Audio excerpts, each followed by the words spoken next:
All right, welcome back. Now we've got Mr. Oliver Stolp, who is the country rep for UNODC, joining us via Zoom as well. Good morning and thank you for joining us today.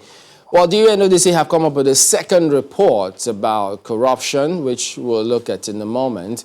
But could you start by telling us, why was there a need for a second report in the first place? Well, good morning and thank you for having me. First of all, the issue is obviously corruption is a problem in Nigeria and elsewhere, and we need to keep a close track of how that problem evolves. Your previous speaker just talked about problem analysis being really at the core of finding a solution to the problems that we're dealing with. Same applies to the issue of corruption. So the reason of why there is a second report, the first report was done in 2016, the second report was done in 2019 in terms of the data collection, and we are absolutely convinced that we will also need to continue with our partners in the National Bureau of Statistics to keep an eye on the problem and probably to repeat either in 2021 or 2022 the same study in order to see how the problem has evolved.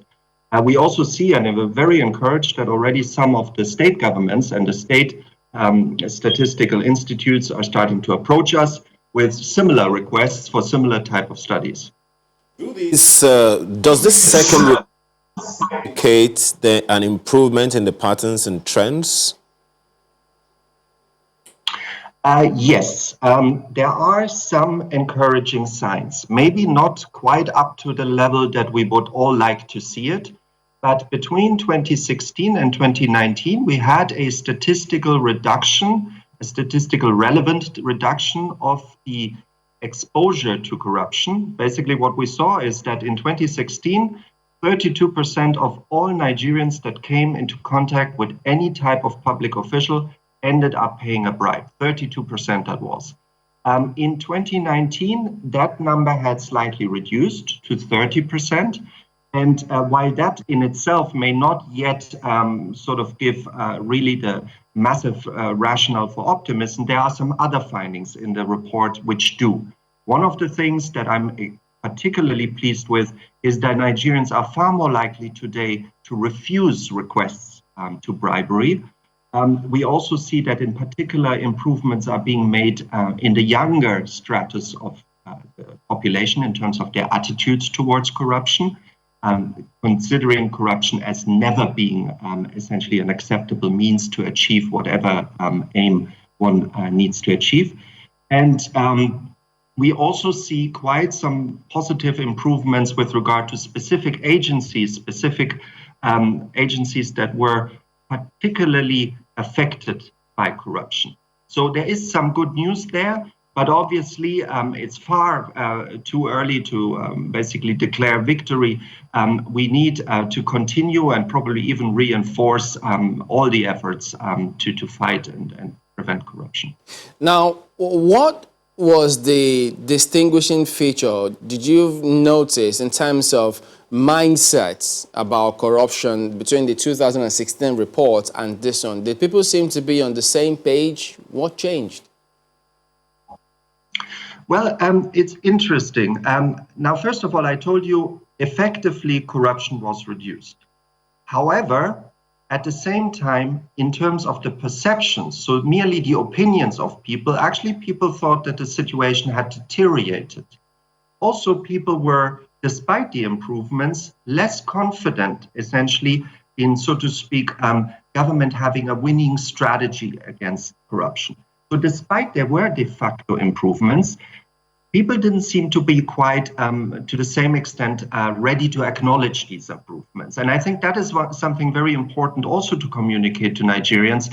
Listen, things are getting better. It is a hard business to make progress. Probably for every step that we're doing forward, we might end up on occasion to do some steps backward. But we need to keep the eye on the ball. We need to continue the strategy. We need to improve on the strategy, no doubt. And we need to particularly start paying much closer attention to the everyday corruption, to the corruption that affects citizens directly. The policeman that asks for a bribe, the Federal Road Safety Corps person that asks for a bribe, the utility officer that asks for a bribe. We need to also look at those. We cannot just focus on the large-scale corruption. Yes, that is the one that makes the headlines, but the one that affects Nigerians directly every day that they leave their houses, or even that finds them in their own houses, is really that petty corruption. And it makes quite a significant portion of their annual salary. More than 10% Nigerians end up paying in the form of bribes every year. Mr. Stop, so are you saying that the corruption, about this second survey, corruption experienced by the population is having a lot more impact on the people as opposed to the ones that you hear maybe public funds being allocated or stashed away somewhere, usually in huge numbers, because the mindset is people think that is affecting things a lot more. But this report doesn't show that, does it? Well, first of all, this report doesn't, in terms of the methodology that we applied, it is not a good methodology to measure grand-scale corruption. When you want to measure grand-scale corruption, you can't go to people and ask them, have you paid a bribe? Because they will not honestly answer to that for obvious reasons. People that answer honestly to that question, have you paid a bribe, feel normally more as a victim in that exchange. And that is typically the case for the petty bribery. Also, you have to, of course, it's evident that people that engage in large-scale bribery are only a very few, actually, that have that access and control, basically, of resources that can influence a political process, that can influence large-scale procurement decisions, and so on. So they will not be showing up in a survey of the one that we did. But the point that I'm trying to make is, in terms of Nigerians suffering directly from corruption, it is when they are being victimized by corruption directly. A third of all the people that are getting into contact with the public sector end up paying a bribe. You just need to really let that message sink in, and then I guess it becomes evident of why we don't see maybe quite the level of support and enthusiasm amongst Nigerians for the anti-corruption agenda that we saw maybe 3-4 years ago. Who pays bribes? You've talked about who takes bribes. But then some will be wondering, well, it might sound elementary, but why do people pay bribes? From your findings in the report. Right.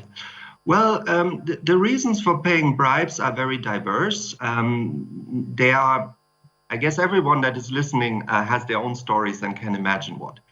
Typically, you want to avoid a fine. You want to get a certain administrative process going. You want to avoid any other negative or you want either to avoid negative outcomes, or you want to achieve a positive outcome in your interaction with the state. And that's what it boils down to. There are different reasons, of course, that a lot of the bribes are being paid to the same types of public officials, essentially in the same type of transactions. The one group of public officials are the public officials that provide essentially security on our streets and roads. And those ones are unfortunately quite often engaged in the collection of micro bribes.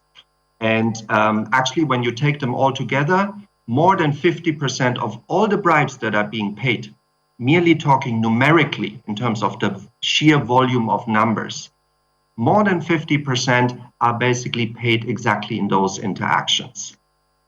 Speaking about the scope of bribery, I see that in that report. I mean, there was some increase in some parts and decrease in some other parts. Is this a function of the level of economic activity in those regions?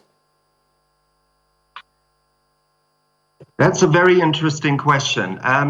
It is definitely, we found definitely that, and it should not be surprising, that those areas which are typically more affluent, if you want to call it that way, are also more where you have higher levels of bribery. So for example, urban areas in general people were more often requested to pay bribes, and they were more often willing to give in. There's also interesting data with regard to the role and the differences between men and women.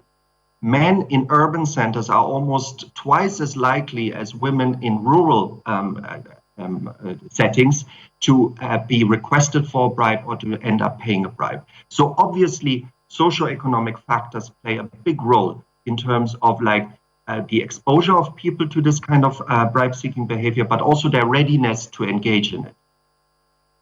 Still talking analytics now, you've talked about regions and gender, but how about age range? Is there any findings along the lines of the age demographics?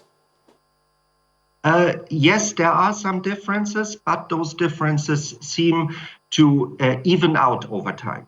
There were much starker differences in the 2016 survey. In the 2019 survey, the differences between age groups, for example, when it came to attitudes, became more or less equal across all age groups. In terms of the exposure, there definitely it's, I would say, relatively young people, not very young people, but relatively young people. So between the age of 25 to about 40, that are about most exposed to bribe-seeking behavior, which is also, again, I think, an expression of the socioeconomic realities, that is typically the type of people that are probably most vulnerable at the same time, as well as the most likely targets, so to speak, of a bribe-seeking conduct. Well, that report also reflects that even though there's been a marginal decrease in the number of people who have collected bribes, there doesn't seem to be any change in the frequency of, how it happens. Could you expatiate on that, please? Right. Essentially, one interesting thing is that when Nigerians refuse to pay a bribe, in those instances where they do that, this is not necessarily a consistent conduct. So we only had a few, we have a certain number of people who don't pay bribes, full stop. But the large majority of persons that refused a bribe basically said so that they were doing so on one occasion, because on average, basically, Nigerians are about asked 6 times a year, so every second month, are confronted with a bribe-seeking request.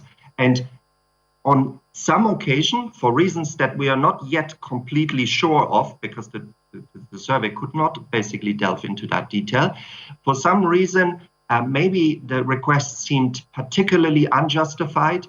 Maybe it came at an economically difficult moment, so the person that was confronted with the request was more willing to pick up a fight. Maybe actually it was exactly the contrary, that they felt more empowered in that specific moment to pick up a fight. It's not entirely clear. The only things that we see that are very clear, that the level of education is linked to the readiness to refuse a bribery request. So the more educated people are, the better they know their rights, the more likely they are willing to stand up to a request to bribe and really see it through to the very end. Now today there's going to be a launch. An animation movie, Corruption Wahala. Sounds on a light note. But what do you hope to achieve and what should we expect with that animation movie?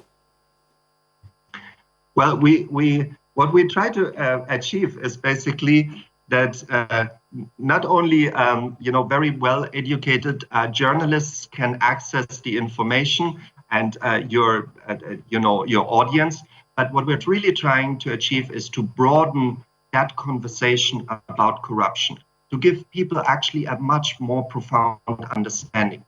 And the other thing that we're trying to do is to really take into account the fact that our audience is much younger, and we need to basically adapt our communication strategy, our communications channels to the needs of that audience. half of Nigerians are under 19 years old. We can't basically give them an 80 pages report and somehow magically think that they will start to read it. We need to package that report in a way that is attractive to them, that is palatable to them, that they like to hopefully watch. And that was the whole idea of behind producing this corruption movie called Corruption Wahala, an everyday tale, to contextualize it in a setting that is familiar to them, and then to tell them basically the main findings of the report, and also contextualize it of how they can use those findings in their own struggle against corruption. I feel like watching the movie already. I want to watch as well. All right, then. Please do so. We're going to go live this afternoon at 2 p.m. on all social media channels. So you can follow it on Twitter, on YouTube, as well as on Facebook. I look forward to that, most certainly. Well, thank you for talking to us this morning. Oliver Staub, rep of UNODC. Me.